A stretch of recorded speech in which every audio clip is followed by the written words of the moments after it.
Bom dia. Depois de mais de 9 horas de reunião, a Comissão de Constituição e Justiça aprovou nesta quarta-feira o relatório da reforma da Previdência, que segue para análise no plenário. 3 senadores apresentaram votos em separado, que nem chegaram a ser examinados. Foram quase 500 emendas à proposta de reforma, quase o dobro de emendas apresentadas pelos deputados. Cerca de 350 foram apresentadas depois da leitura do relatório.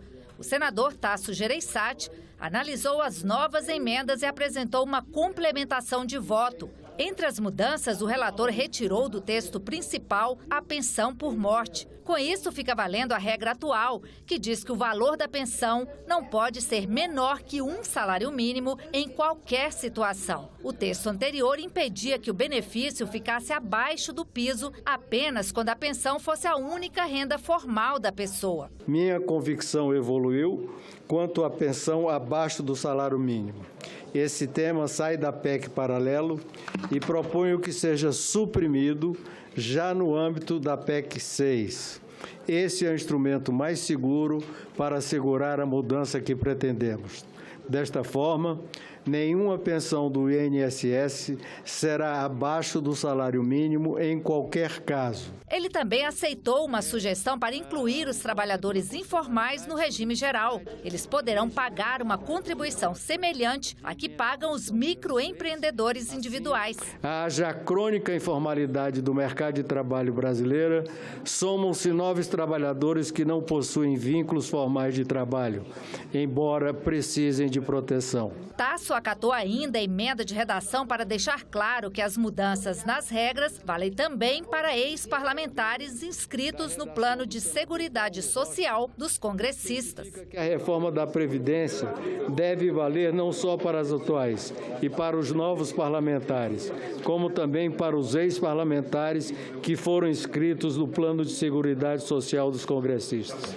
Na PEC paralela, o relator incluiu o direito à Seguridade Social para crianças em situação de pobreza, a aposentadoria por incapacidade grave de 100% e o acúmulo de função quando houver dependentes com deficiência também grave. Com as mudanças, a economia será de R$1,312 bilhões em 10 anos. Nós vivemos num sistema democrático, num sistema bicameral, e que para isso que existe o Senado Federal como uma casa com menores números de pessoas, 81, como uma casa revisora. Ela não pode ser uma casa chanceladora, carimbadora. Não, nós temos que ter o equilíbrio. É aqui o momento.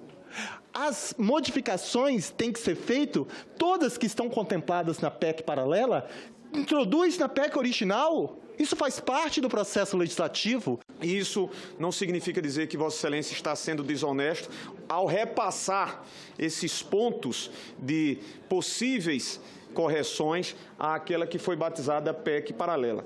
Mas eu não me permito, senador Paulo Paim, eu não me permito, querido líder Fernando Bezerra e senador Jorge Cajuru, acreditar que esta PEC paralela consiga sair aqui do salão azul para o salão verde e lá receber a acolhida em aprovação. Lá na Câmara ela não passa. Lá na Câmara é um colégio de líderes que faz aquilo funcionar. Basta ligar para todos os líderes que opinam naquela casa. Eu fui líder 3 vezes consecutivo lá na Câmara dos Deputados. Conversei com quase todos eles e eles todos me falaram em uma palavra só. Impossível a gente votar esse texto novamente aqui na Câmara. Então, vim falar que eles deram a palavra e fizeram. Então, já que eles deram a palavra, vamos mudar o texto principal e devolver, que aí eles votam rápido e fica uma PEC só. No frigir dos ovos, senhora presidente, eu acho, como eu disse no início, que avançamos muito. O Brasil necessita de uma reforma previdenciária e a PEC paralela seria, talvez, certamente, o momento adequado para os estudos do relator sobre esse tema e acredito, portanto, que nós não vamos encerrar nessa votação dessa PEC 6 esse assunto. O texto principal da reforma acabou aprovado por 18 votos a 7 e nenhuma abstenção. Essa sugestão de PEC paralela aprovada na Comissão de Constituição e Justiça vai começar a tramitar no Senado e depois ainda vai ser analisada pela Câmara dos Deputados. A PEC inclui estados e municípios na reforma da Previdência e acrescenta novas fontes de recursos. Agora são oficialmente 2 propostas de emenda à Constituição que modificam regras do sistema previdenciário social. Elas seguem juntas para o plenário, mas a PEC 6, se aprovada no Senado, já vai direto à promulgação e garante que grande parte da reforma já comece a valer, como foi fechado em acordo entre o governo e os presidentes das 2 casas legislativas. O nosso prazo, ele continua sendo ainda o que a gente estabeleceu no acordo, porque nós estamos conseguindo cumprir os acordos, que é até dia 10 de outubro, nós votarmos a emenda constitucional número 6 e promulgarmos ela a votação até dia 10 de outubro e marcarmos a sessão da promulgação. Vamos conversar no plenário para, dentro do prazo regimental, se for possível, a gente tem que colocar na semana que vem, em primeiro turno, a votação dessa matéria. Há alguma divergência em relação a prazos, mas se não houver objeção de líderes partidários ou de partidos políticos, a gente vai tentar botar na quarta-feira da semana que vem. Já a PEC paralela ainda tem um caminho maior a percorrer. Primeiro aqui no Senado e depois na Câmara dos Deputados. As 2 PECs começam no plenário agora e concomitante. Nós teremos 5 sessões ordinárias de discussão. Neste período, ambas as PECs poderão receber emendas. A PEC principal depende da assinatura de 27, porque já é emenda de plenário.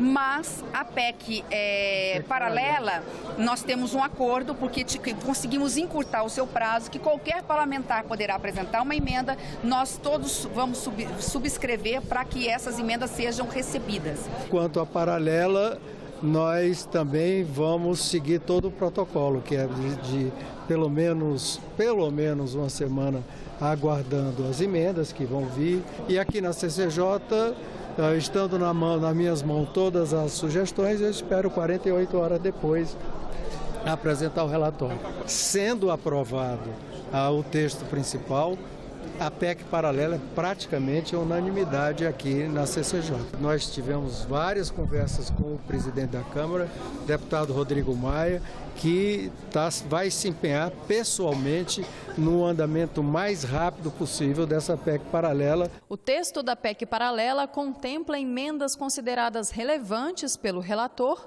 que não entraram na PEC principal. Entre elas, a inclusão dos estados e dos municípios na reforma e a criação de 2 novas fontes de recursos para o setor previdenciário, a contribuição de entidades filantrópicas, com exceção das Santas Casas, e de entidades de assistência, e a reoneração do agronegócio, que terá de pagar contribuição previdenciária sobre as exportações. Todas as medidas que nós estamos modificando na paralelo ou supressões que nós fizemos na principal, nós estamos avaliando o impacto financeiro. E esse impacto terá que ser compensado por outras medidas que nós estamos colocando na PEC paralela.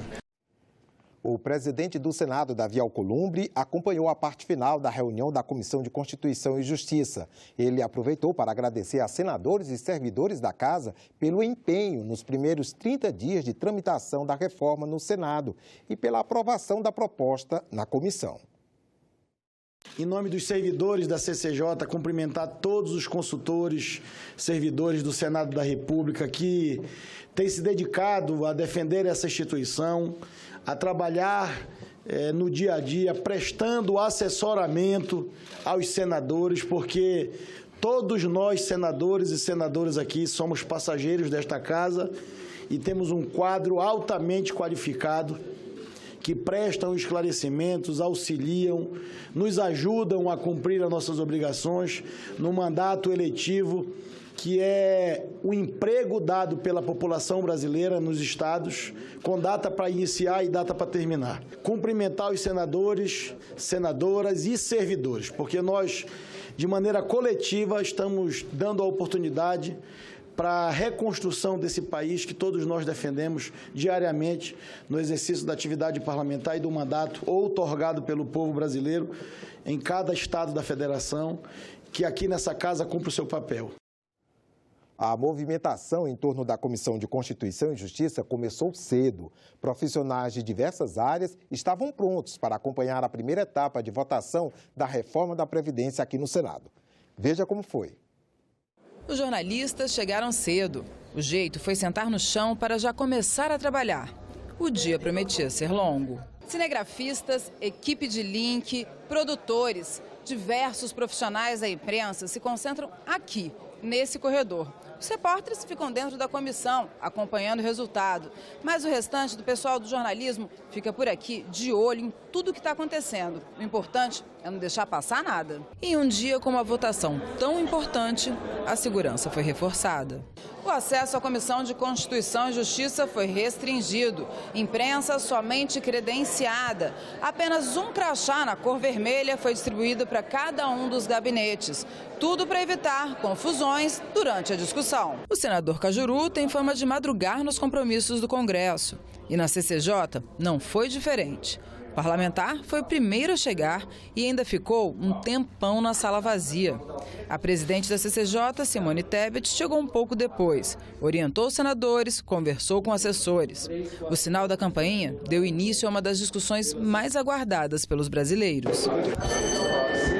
Declara aberta a 52ª reunião extraordinária da Comissão de Constituição, Justiça e Cidadania, da primeira sessão legislativa ordinária da 56ª legislatura. Sala lotada, assessores buscando lugar nos corredores. A tela do notebook parecia mostrar algo muito importante, porque se reuniram na frente dela o líder do governo, o líder do MDB, o relator, o consultor do Senado, especialista em Previdência e até a presidente da comissão, que levantou para dar uma espiadinha e conferir a tela que atraía a atenção dos colegas.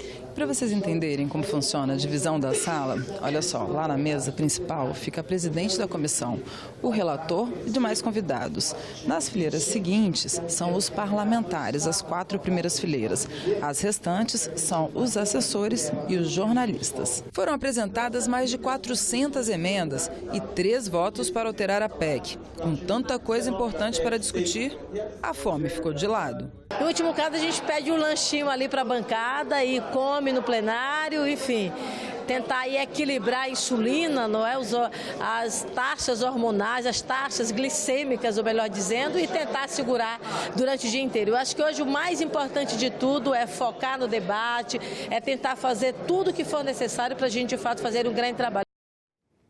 Uma lei mais adequada às novas tecnologias. Avança na Comissão de Ciência e Tecnologia um projeto de lei que pretende estimular o setor de audiovisual nas TVs por assinatura, sem restrições às novas plataformas e aplicativos via internet. A lei brasileira que disciplina a veiculação de audiovisual por assinatura é de 2011 e ela deixa bem claro: quem produz não pode distribuir e quem distribui não pode produzir. O projeto em análise na CCT elimina as limitações à propriedade cruzada de produtoras e distribuidoras de conteúdo. Mas esse é apenas um dos itens polêmicos. Das muitas maneiras de assistir uma partida de futebol, a mais antiga e mais divertida, é claro, é dentro do estádio. Mas aí veio a internet, os celulares e hoje o espetáculo vai aonde você estiver, nas suas mãos. Em fevereiro deste ano, milhares de torcedores ficaram sabendo que o único meio de assistir a um jogo da Liga de Campeões da Europa era via aplicativo na internet. Nem os canais da TV por assinatura transmitiram.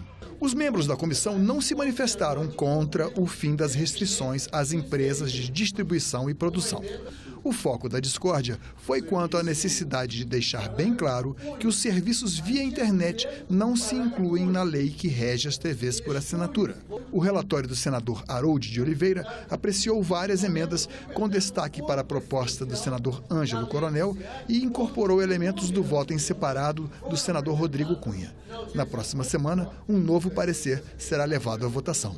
Quem vai ganhar com isso é o consumidor, que não vai ficar sujeito a obrigado a comprar um canal, um pacote para assistir, por exemplo, uma Netflix, um Fox. Ele pode comprar diretamente por R$30 em vez de pagar num pacote de R$300. É questão somente de defesa do consumidor. Foi instalada nesta quarta-feira a CPI mista das fake news, que vai investigar a veiculação de notícias falsas para influenciar os resultados das eleições de 2018. A comissão será integrada por 16 senadores e 16 deputados e igual número de suplentes. Os impactos das fake news na democracia acenderam um alerta na sociedade e no legislativo. O Congresso decidiu investigar o fenômeno por meio de uma comissão parlamentar mista de inquérito. Eleito para presidir a CPMI, o senador Ângelo Coronel disse no primeiro pronunciamento que é preciso dar um basta à indústria de notícias falsas. CPI é essa de suma importância nesse mundo tecnológico que estamos vivendo, onde vemos a cada dia famílias serem atingidas por notícias falsas em Facebook, Instagram, Twitter, em WhatsApp, Telegram. E precisamos dar um basta nisso e descobrir quais são os focos desta indústria de fake news que abala a democracia brasileira. A comissão terá 180 dias para investigar os ataques cibernéticos que atentam contra a democracia e o debate público. A utilização de perfis falsos para influenciar os resultados das eleições de 2018, a prática de cyberbullying sobre usuários mais vulneráveis da internet e sobre agentes públicos, e o aliciamento de crianças para cometer crimes de ódio e até suicídio. Mas o autor do requerimento para a criação da CPI desistiu de sua participação no colegiado por temer o desvirtuamento das investigações. A tendência de que ele fuja ao escopo do que eu propus na pretensão inicial. Vossa Excelência tem uma grande responsabilidade, senador Ângelo, de manter as rédeas dessa eleição dentro do foco do que o Brasil precisa, e não em mais um escândalo atrapalhando o Brasil, causando ainda mais insatisfação popular, com quem sabe talvez um tumulto judicial, podemos assim dizer, ou outro processo de impeachment, quem sabe. Não sei aonde vão chegar os interessados. Eu quero deixar tranquilo o requerente desta, primeiro assim, nesta CPMI, assim como os representantes da base do governo, como é o deputado Felipe, que nós vamos ouvir a todos o que vierem aqui testemunhar e, principalmente, analisar fatos. Mas nós não podemos propor legislação, observar aquilo que não existe. Nós vamos, portanto, nos dedicar aos fatos existentes na cena política nacional.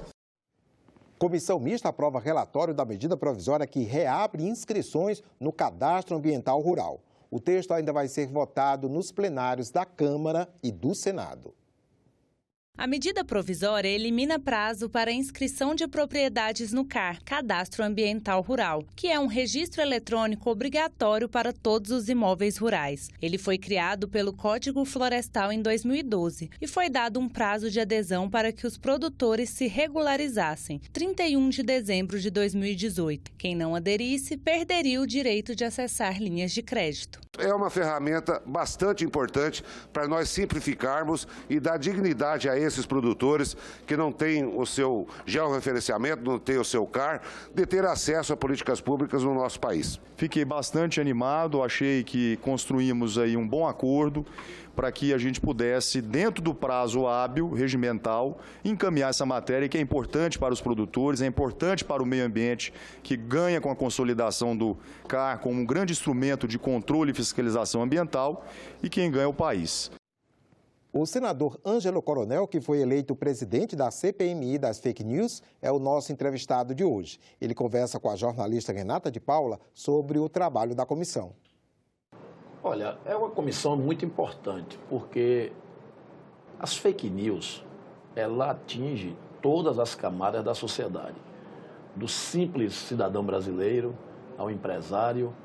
Na área política, influenciou até em resultado das eleições, segundo se comenta. Vamos apurar para ver se realmente aconteceu isso.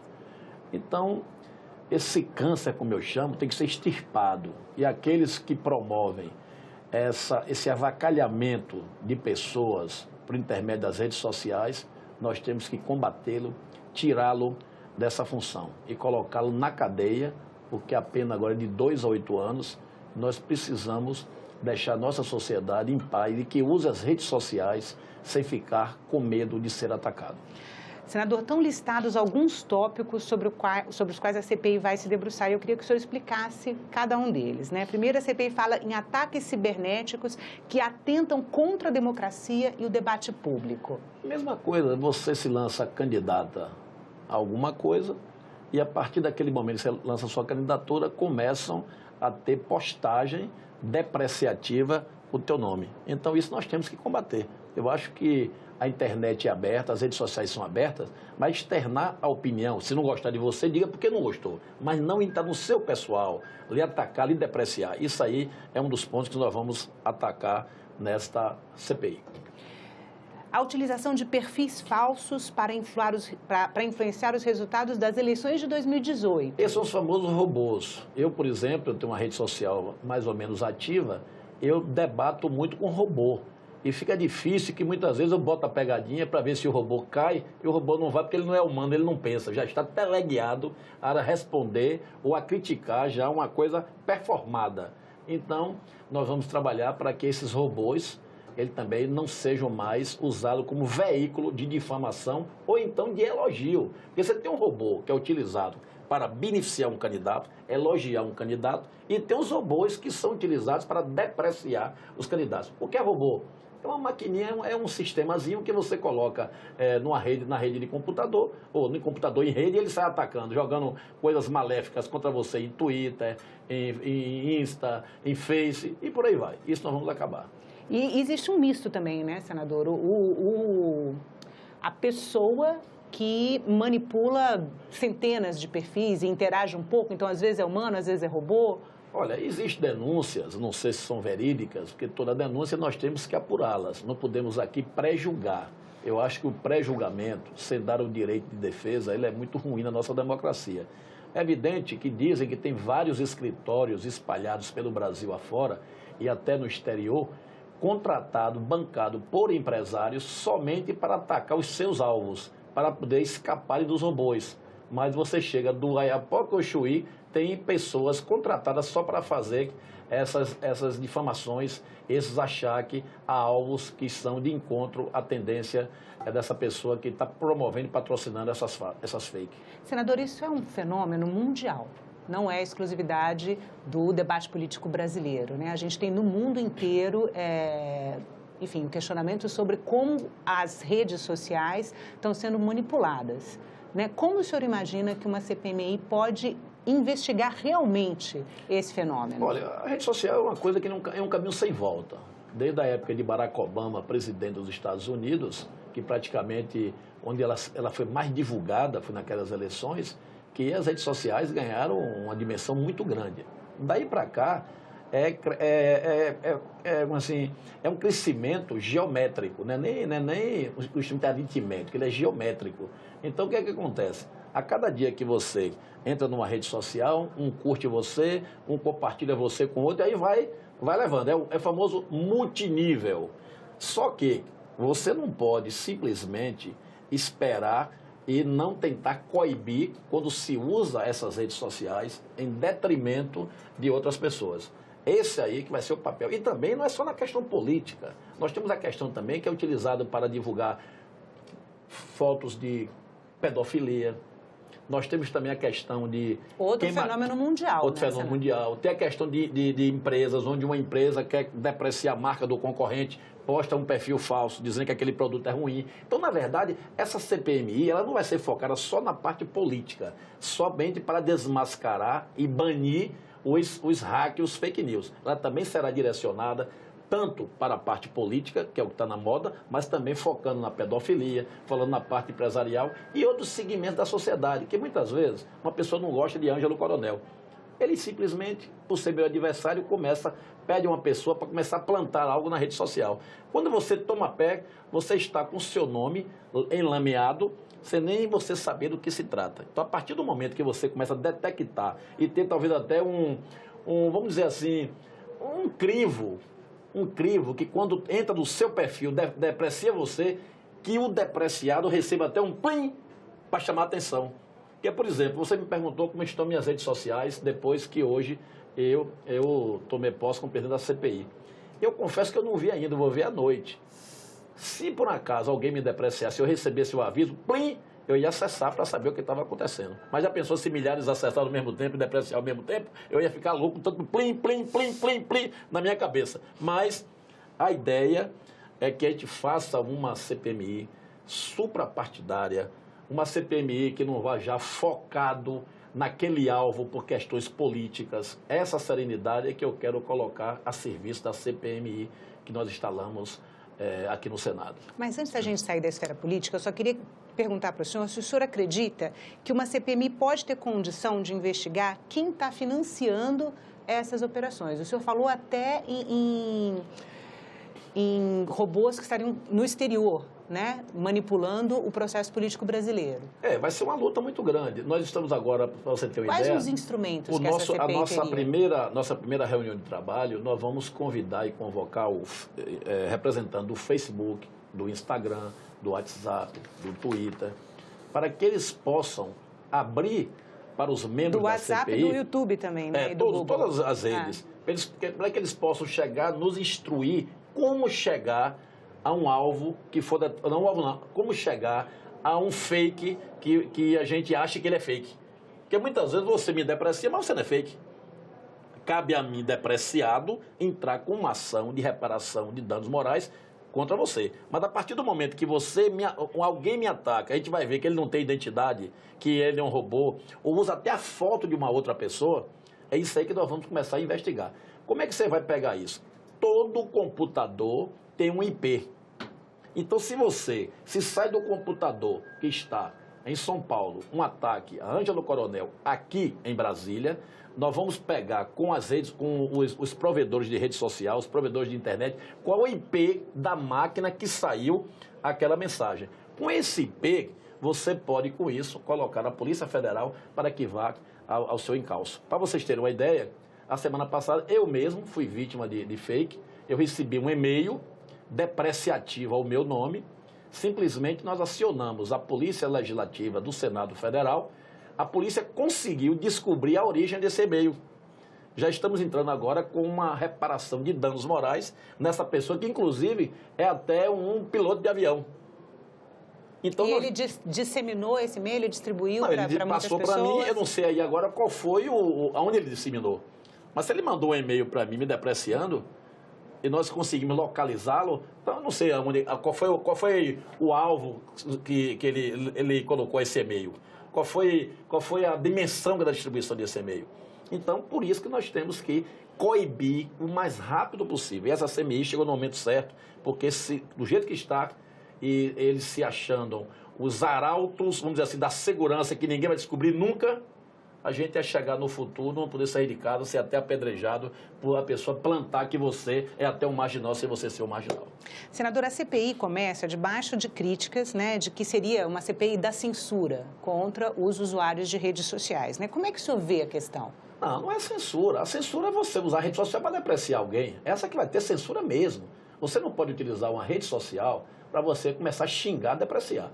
Se você quer xingar ou depreciar o seu desafeto, chega pro cara e fala, velho. Não precisa você se esconder por trás de uma rede social. Você tem que ter coragem, tem que ser macho ou fêmea. Agora, se esconder atrás de um perfil falso para depreciar alguém, isso é sinal de frouxidão, covardia. Senador, muito obrigada pela entrevista. E agora pela manhã haverá reunião da Comissão de Direitos Humanos a partir das 9 horas para votar, entre outros itens, projeto que trata da criação de cadastro de voluntários para a oferta de serviços às pessoas com perda de autonomia funcional. A Comissão de Relações Exteriores debate a política de defesa cibernética a partir das 9h30. E às 10 horas, a Comissão de Meio Ambiente promove a audiência pública sobre os atos normativos para realocação de limites, criação ou extinção de unidades de conservação. E também às 10 horas, o plenário tem sessão especial para comemorar o aniversário da independência do Brasil. Ficamos por aqui. Você pode rever as reportagens desta edição na nossa página na internet, senado.leg.br/tv. Obrigado pela companhia e continue sintonizado aqui na TV Senado.